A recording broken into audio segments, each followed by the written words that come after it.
Easy English Talk Podcast. Hello, my amazing listeners, and welcome to Easy English Talk Podcast. My name is Jack, and every single day I'm here with you to guide you on your English learning journey.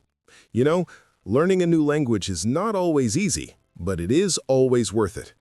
Each word you learn, each sound you practice, brings you closer to opening new doors in your life. And today, we are going to explore something so essential, so powerful, and yet so simple: English greetings and introductions. Have you ever wondered why greetings are so important? Think about it. The very first words we say to someone often decide how they will feel about us. When you meet a new person, the way you say hello can either make them feel comfortable or distant. So, greetings are not just words. They are the beginning of relationships, friendships, opportunities, and even dreams. That's why today I want to hold your hand through this topic and make sure you feel confident the next time you have to say hello in English. Now, let me ask you, my dear friends, how do you usually greet someone in your language? Perhaps you have a word or phrase that feels warm and polite. In English, the most basic and universal greeting is hello. Simple, isn't it? But do not underestimate it. Hello carries warmth, kindness, and openness when said with a smile. Try this with me. Say it softly. Hello. Now say it with energy. Hello. Do you feel the difference? The same word, but the emotion changes everything. Let's talk about another very common greeting. Hi. This one is a little more casual. Imagine meeting a friend at a cafe. You probably won't say, "Hello, how do you do?" Instead, you'll say, "Hi." It's friendly, light, and natural. And here's something lovely. Sometimes just one word can make someone's day better. So never feel shy about using hi. It's like a little gift of friendliness you give to others. But maybe you're wondering, Jack, what about different times of the day? That's such a great question. English has greetings for morning, afternoon, evening, and night. When you wake up and see someone, you can say, "Good morning." It feels fresh, like the start of a new chapter. In the afternoon, you can say, "Good afternoon." And in the evening, "Good evening." But remember, good night is not a greeting. It's actually a goodbye used before sleeping. So never say good night when you first meet someone, or you might confuse them. Now, let's make this real. Imagine you're walking into your first English class. You see your teacher and classmates, you smile, and you say, "Good morning, everyone." Doesn't that sound nice? Or imagine meeting a friend in the evening. You look at them, wave gently, and say, "Good evening, my friend." Words carry energy, and that energy becomes your connection with the world. Now, let's practice together. Say softly, "I'm," your name. Good. Now try, "My name is," your name. Perfect. And if you want to share your country, say, "I'm from," your country. Do you feel that? You are building confidence with each sentence. Sometimes, introductions also include what you do. For example, you could say, "I'm a student," or "I'm a teacher," or "I'm an engineer." If you don't work yet, you can simply say, "I'm learning English right now." Isn't that true and powerful? Saying it out loud makes your journey real, and that is something to be proud of. Now, my amazing listeners, let's imagine a small conversation. You meet someone new, and they smile and say, "Hello, what's your name?" You reply, "I'm Maria." Then you add, "I'm from Brazil. I'm a student. Nice to meet you." And the other person says, "Nice to meet you too." Can you hear the rhythm of kindness here? This is how bridges between people are built. But maybe you're thinking, "Jack, what if I feel shy or nervous?"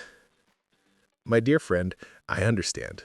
Speaking a new language can feel like standing on a stage with everyone watching. Your hands may shake, your voice may tremble, but remember this: every mistake is a step forward. Please don't be afraid of being imperfect, because in your imperfections, there's beauty. People will see your effort, your courage, and your heart, and that is what matters. Let me share a little story with you. A few years ago, I met a man who wanted to practice his English. He was so nervous. He whispered his introduction so softly I could hardly hear him. But when I smiled and said, "Wow, that's great. Tell me again, louder this time," his face lit up. By the end of the conversation, he was laughing, speaking more freely, and his confidence had grown. You see, practice creates magic, and kindness makes learning bloom. Now, let's talk about something even more special, asking others about themselves. After you introduce yourself, you can say, "What's your name?" or "Where are you from?" These questions show interest and care, and people love to feel that you care. Imagine someone asking you, "Where are you from?" You answer, and they smile warmly. Doesn't it feel nice to be seen and heard? That's the power of introductions. Here's a small exercise I want you to try. The next time you're practicing English with a friend, introduce yourself and then ask them one simple question about themselves. For example, "I'm Ali. I'm from Turkey. I'm a student. What about you?" This creates a natural flow, like a beautiful dance between two people.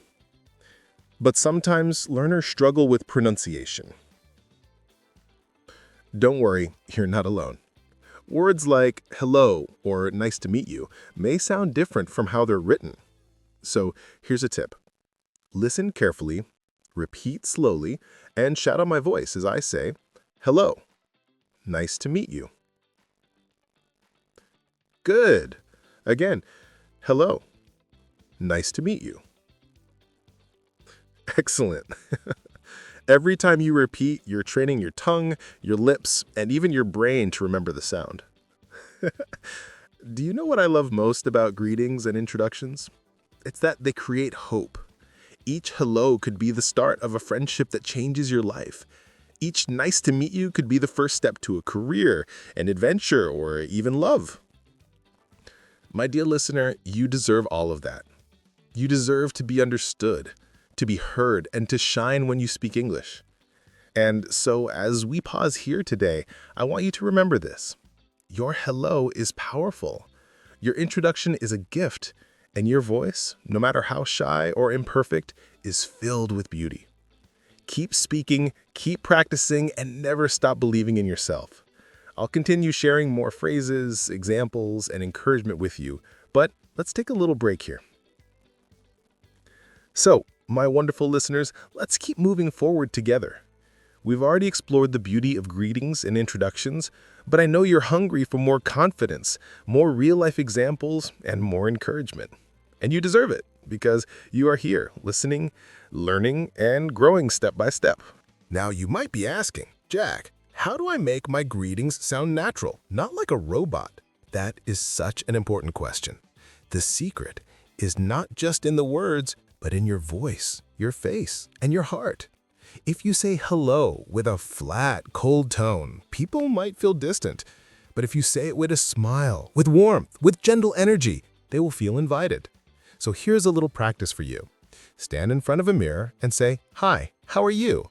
Look into your own eyes as if you're speaking to a friend. Notice how your face changes when you smile. That is how you bring life to your English. But greetings are not only about words, they are also about culture. In some countries, when you greet someone, you might shake hands, hug or bow, or even place your hand over your heart. In English-speaking countries, a handshake is common, but so is a simple wave or a friendly smile. You don't have to copy everything, but understanding these little cultural details makes you more confident and respectful. Now, let's step into something a little deeper. After greetings and introductions, conversations usually grow into small talk. Small talk may seem unimportant, but it's actually a bridge to trust. For example, after saying, "Hello, my name is Sarah. I'm from Spain. Nice to meet you," you might add, "How are you today?" or "How's your day going?" These simple questions show that you care, and caring is the heart of communication. I know some of you might think, "Jack, but what if I don't understand the answer?" That's okay, my friend. You don't have to understand every single word. Focus on the feeling. If someone smiles and talks happily, you can guess they're good. If they look tired, maybe they're not having the best day. And if you really want to know, you can always reply, "Oh, could you say that again, please?" Believe me, people appreciate your effort when you ask politely. Now, let's imagine another little scene together. You walk into a cafe in London. The barista smiles at you and says, "Hello, how are you?" You feel a little nervous, but you smile back and say, "I'm fine, thank you. How are you?" Suddenly, there is a connection. The barista feels your kindness, and you feel their warmth. That short, simple moment is real communication, and you did it. Isn't that wonderful? Another common phrase you will hear in introductions is "nice to meet you." This phrase is like a soft handshake of words. You say it when you meet someone for the first time. And here's a little tip. If you want to sound extra polite, you can say, "It's a pleasure to meet you." Doesn't that sound beautiful? Imagine meeting a new colleague, shaking their hand gently and saying with a smile, "It's a pleasure to meet you." That little phrase can leave a big impression.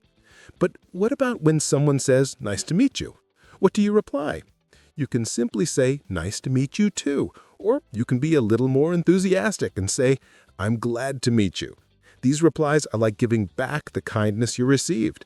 And in English, kindness always matters. Now, let's pause for a moment. I want you to think of one person you want to introduce yourself to in English. Maybe it's a teacher, maybe a new friend, maybe a colleague. Close your eyes for just a moment and picture yourself standing there. You smile, you say, "Hello, my name is," your name. "I'm from," your country. "Nice to meet you." Can you see yourself speaking? Can you hear your voice? Hold on to that vision, because one day, very soon, it will become your reality. But my dear listeners, I also know that fear can be a strong enemy. Some of you may have tried to greet someone in English and felt embarrassed. Maybe you forgot a word. Maybe your pronunciation wasn't perfect. Maybe the other person didn't understand you. And then you thought, "I'm not good at this." Oh, my friend, please don't believe that lie. Every mistake you make is proof that you are trying, and trying is the most beautiful, most courageous thing a learner can do. Do you remember when you were a child, learning your first language? You didn't know grammar. You didn't know vocabulary. You just tried, and people corrected you with love. That's exactly how you must treat yourself now. Be gentle with your journey. Celebrate the small wins. Smile at your mistakes. And know that every single hello you say makes you stronger. Let's talk a little about confidence in different situations.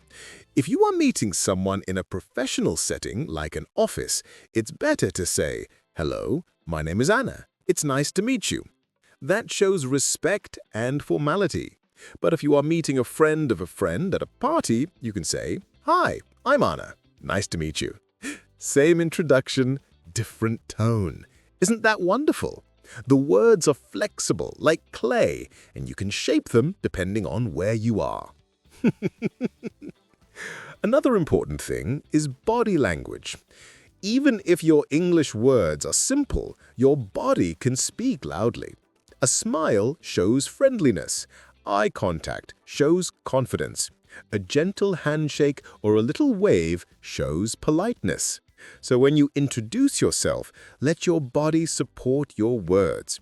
Remember, communication is more than language. It's also connection. Now let's return to practice. I'll say a short introduction and you shadow me. Ready? Hello, I'm Jack. I'm from England. I'm an English teacher. Nice to meet you. Good. Now try it again with your own name, your own country, and your own role. Say it clearly, slowly, with pride. That is your English voice coming alive. But here's something very special. Introductions are not only about sharing who you are, they are also about inviting others in. After you say, "I'm from India," you can add, "What about you?" Or after saying, "I'm a student," you can ask, "And you?" This small phrase, "What about you?" is like opening a door for the other person to join the conversation. Isn't that powerful? I want to give you another real-life example. Imagine you're at an airport waiting for your flight. You meet someone from another country. You smile and say, "Hello, I'm Ahmed. I'm from Egypt. What about you?" Suddenly, a stranger becomes a friend, and your journey feels less lonely. That is the magic of simple English. Now, let's face one more challenge together. Some learners worry about their accent. They think, "My accent is too strong. People won't understand me." My dear friend, please listen to me carefully. Your accent is not your enemy. Your accent is your story. It tells the world where you come from, what your roots are, and what makes you unique. Yes, work on clarity, practice pronunciation, but never feel ashamed of your accent. It is the music of your identity. So, the next time you say, "Hello, my name is," I want you to say it proudly, with all the beauty of your accent. Because your voice matters, your words matter, and you, my listener, matter so deeply. Isn't it amazing how much power these little words carry? Hello, nice to meet you. My name is. These are the bricks that built bridges between hearts, and each time you practice, you are laying one more brick on that bridge, one more step toward connection and confidence. And before we close today's journey together, I want to leave you with this thought. Every time you say hello, you are planting a seed. That seed may grow into a conversation, a friendship, or even a dream you never expected. And every introduction you make is a gift, a moment of bravery, a spark of hope. Please don't hide your light. Please don't stay silent out of fear. Speak, greet, introduce, because the world is waiting to meet you. My amazing listeners, I am so proud of you. You have walked with me through greetings, through introductions, through fear, and into courage. And I know in my heart that you will carry these lessons into your real life. Keep practicing, keep smiling, and keep believing that your English voice is strong, clear, and beautiful. And until we meet again here on the Easy English Talk podcast, remember this: every hello you say is the beginning of something wonderful. So go out there, greet the world, introduce yourself with pride, and never stop shining. I'll be waiting for you in our next episode, ready to walk with you again.